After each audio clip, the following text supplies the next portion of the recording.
শেরপুরে প্রায় দেড় যুগ পর বিএনপির আনন্দ সমাবেশ অনুষ্ঠিত।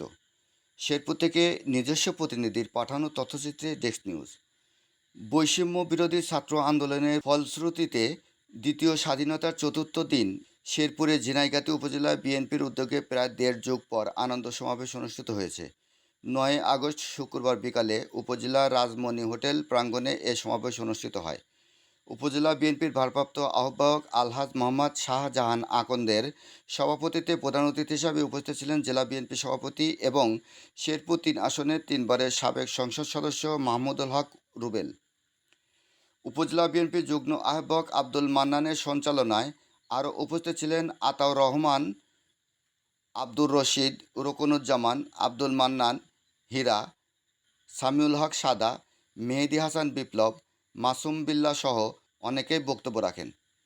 বক্তারা সকল প্রকার সহিংসতা, অগ্নিসংযোগ ও সরকারি বেসরকারি স্থাপনায় হামলা ভাঙচুরের নিন্দা জানান। সেই সাথে বাংলাদেশকে সুন্দরভাবে সাজাতে সকলের সহযোগিতা কামনা করেন। এর আগে আনন্দ মিছিল ও দোয়া অনুষ্ঠিত হয়।